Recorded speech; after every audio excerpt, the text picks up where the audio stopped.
baskets. They're giving up threes. Yeah, we mentioned Dan Kingma, the leading scorer in the Western Conference at 20.1 points per ball game. Jason Todd at 18.7. Leading scorer for the Kamiak Knights is Tyler Nielsen, who just hit that shot at 11.1 points per ball game. Their second leading scorer, then Drew Blacksmith at 10.1. So 2 players for each team averaging in double figures. I was thinking maybe Brian Zare was up there, but Brian Zare just misses the cutoff. He's at 9.9 points per ball game. Still a big threat for Jackson. Yeah, and a huge three that sent them into the finals that he hit in the semifinals of the Max Preps tournament. Some of the best teams in the country in Palm Springs. Here we go, second quarter action, 8-point lead for Jackson. Nielsen looking down low, 20 on the shot clock, guarded by Kingma. Up fake there by Lord. He won't take that. Now they'll try to work it around and then work it around right into the hands of Jason Todd with the steal. Kingma's pretty good also coming across the line and then giving a little shot with that off arm. Here's Riley Waite, backdoor, can't hit it. Missed an easy layup for Jackson there. Lord, Nielsen. Nielsen has it right corner. Now Henderson Belk upstairs. Nice pass. Nice play there. Jonathan Lee gets it. Henderson Belk with the assist from the top of the key. And what was an 11-point lead is now a 6-point lead at 21-15. Of course, they're one Dan Kingma 3 ball from making it an 8-point lead to see what happens. Looking down low. There's Todd back to the basket, low post, guarded by Belk. Belk, one of the bigger guys in the South Division. Give Todd a little, at least something to think about defensively. 7 on the shot clock. And here's a steal. They got numbers. Here we go. Nielsen, lay-in missed. Henderson follow-up, yes. Henderson Belk will get the lay-in off of the miss off the steal, and what was an 11-point lead is a 4-point lead now for Jackson. Kingma elevates, fires, air ball out of bounds, and it's turned right back over to Kamiak. Uncharacteristic shot for Kingma there. For the Knights, number 24, Drew Blacksmith. Drew Blacksmith will check back in.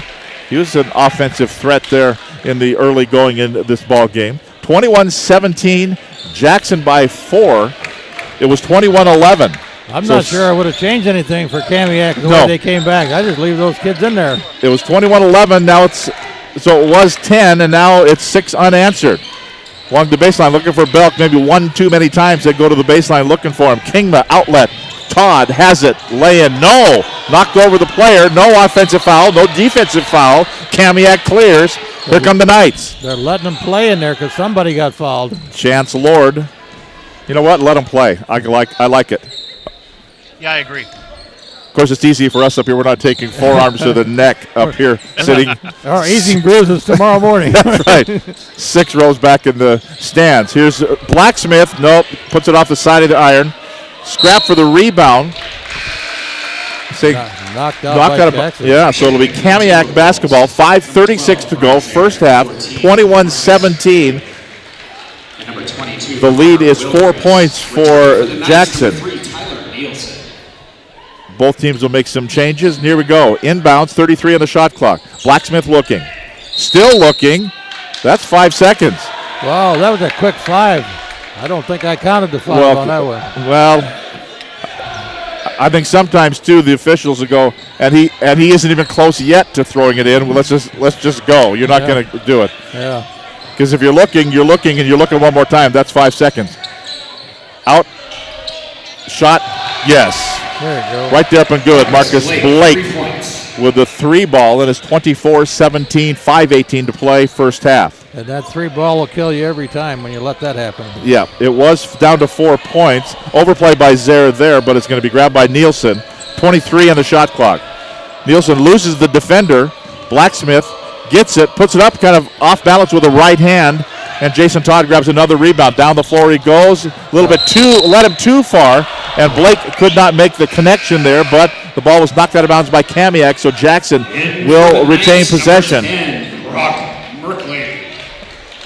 The fast-paced ball game here we're watching tonight. Very fast, not a lot of fouls. Brock Merkley checks in, wearing 10 for Kamiak. He's another sophomore, very young Kamiak team. Here we've been watching Jason Todd since he was a freshman playing for the Jackson Timberwolves, and watched them all the way down to the state championship a year ago before losing to Curtis. 15 foul. And I think that's the next ticket they want to punch. I don't think anything short of the big trophy with the big gold ball on the top is going to be a disappointment for Jackson. That's definitely their goal this year, is for sure. Todd sinks the first one of that free throw there. Checking in. They have big disappointment by not winning that trophy last year. So. Yeah. But Jason Todd broke his ankle and kept playing, by the way. So. That's right. I did read that. Well, we talked to Coach Johnson just the other night, and we asked him about it. And I think that the hardest thing that they're going to have to do is not let this Max Preps thing go to their head. Right. Right. Because when they face somebody like Rainier Beach, there's not going to be any playing around. Well, they won't face Rainier Beach. No, but it could be Garfield, though. Garfield's awful good. I was talking to Josh Liebeskind from the Seattle Times. I said, who can challenge him? He said, well, Garfield, if Garfield decides to play. Yeah. That can sometimes, but sometimes takes a lot of time for those teams to gel. But usually they gel right around the first week in March, and that's when it gets tough. That's when it gets tough. Big turnover, tough turnover there for. Yeah, Kamiak turns it over to Jackson. Timberwolves by 9, 26-17. That's Jason Todd, Gatorade Player of the Year a year ago with it. Now they'll give it off. Topside, Marcus Blake. Now to Todd again. Boy, I thought maybe he'd take that foul line jumper. He did not. Holden Roberts back to the basket. To Zare to Roberts again. They'll just work the perimeter. 13 on the shot clock. Blake, now Roberts. Still looking down low. Brian Zare. Nothing but white shirts around him. Shot over the top of him. He had 4 Kamiak Knights surrounding the basketball as it came off the rim, off the miss by Zare. Good strong defense by Kamiak down there. Out on top of the key. That's Simran Mond. And a turnover. Ball knocked out of bounds. Last touch by Kamiak, so Jackson will have it. And we're going to have a timeout called by Kamiak here. Kamiak will call their second timeout of the basketball game with 3:38 to play in the first half of action, a 26-17 lead. So it was 21-11, and then it was 17 or 21-17, and now 5 unanswered by the Jackson Timberwolves. Turnovers are going to kill Kamiak here because I haven't got them all down, but I got 7 or 8 turnovers for them down right now. I guess only a couple for Jackson, and that in itself could make a difference in the score of the game. Well, and you can't have the unforced error type turnovers, the bad pass out of bounds. That's the tough ones, yeah. Yeah, you're going to give up the steals to Dan Kingma. That's just the way it's going to happen.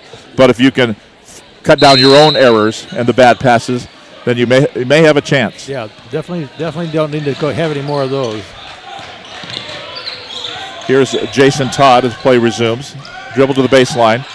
He finds Holden Roberts and fouled. Simran Mond, I think, will be the guilty party here. They got it down low to Roberts. And they do such a good job of just waiting until the defender goes by, and that's Simran Mond who gets it. He's a senior, and he gets his first personal foul. That's a 6th team foul against the Kamiak Knights.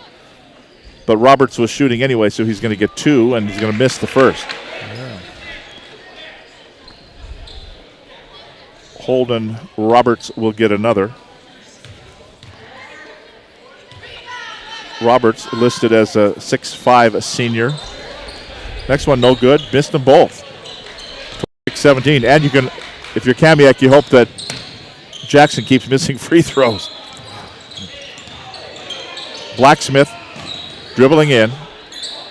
And now Mand will shoot a 3, miss it, and offside rebound taken down by Jackson. Up the floor, Roberts.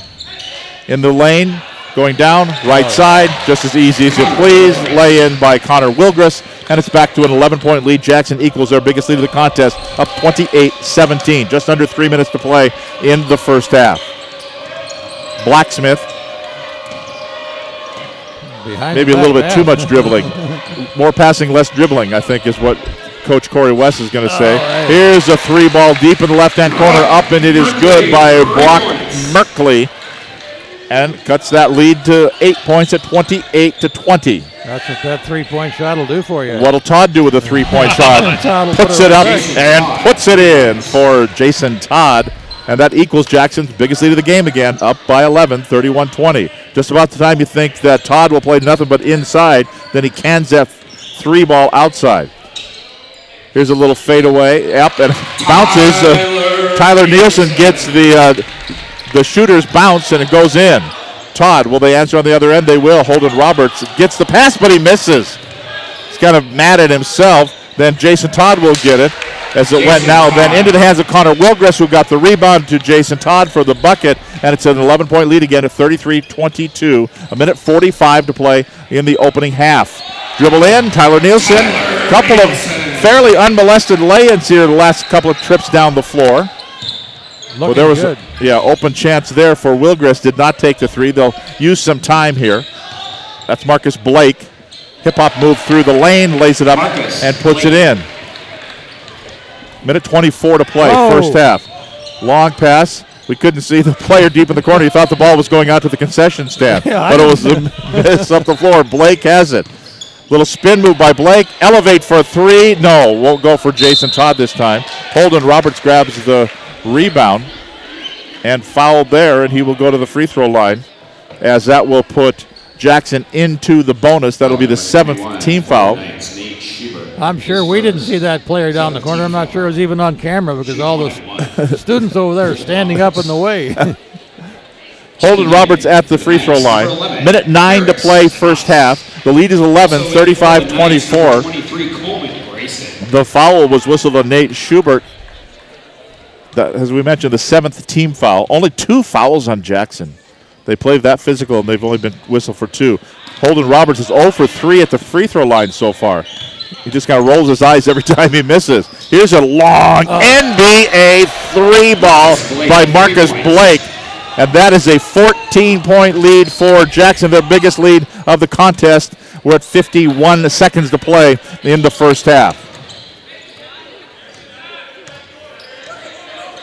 Nielsen, double team there. Blacksmith will shoot. Offline, no. And he must have at least 10 rebounds so far, Jason Todd, here in this first half. Should have. They'll work it around. 25 on the shot clock. About a 3-second differential between shot and game clock. 19 to shoot. Looks like they'll play 4-1. Marcus Blake out by the K in the center of the circle there. 14 seconds. 9 on the shot clock. Zare, Blake, 5 to shoot. Blake elevates, 18-footer, rims off, no good. Well, the shot clock should not have gone off because that ball was up with about a second to go. Yeah. Little problem on the score bench over there, not turning it off. Yeah. You got to hit that reset. Got to be watching. Out of bounds for Kamiak, so they'll have it. I think they're going to put some time back on the clock. Should be about 6 seconds, I think. Yeah. Well, it was about a 4-second differential, and if it went off, yeah, you're probably at 4.5 or 5 seconds. Yeah. See if we roll the same dice that they did for how many seconds they're going to put up. It's going to be out of bounds for Kamiak, right in front of their bench. Only got to give them 2. 2.8. No, it's not going to be right, but. Well. Yeah, what are you going to do? They're going to matter a whole lot. Yeah. We'll go to the review. But will Nielsen hit another one at the end of the half? Oh, it was online, just a little bit short from about 40 feet. And it won't go. We are at halftime here at the Dungeon, home of the Kamiak Knights, where the number 1 ranked Jackson Timberwolves have a 14-point lead, 38-24 over the Kamiak Knights. And we have Jason Todd was leading with 11 and Marcus Blake with 11, scoring high points for Jackson tonight. And Tyler Nelson with 6 for Kamiak as we go into the halftime break here. So we'll take a few minutes off and come back here and greet you in about 10 minutes or less. Yeah, we'd like to thank Tom for stopping by and lending us his voice. That's absolutely amazing. I was over there just enjoying popcorn, and then you said, come and get to work. And you're doing a great job, Tom. Glad to have you here. Thank you. Nice to be here. And we will take a break. Coming up with more here. Again, the score at the half, the Jackson Timberwolves 38, the Kamiak Knights 24. This is STSPN.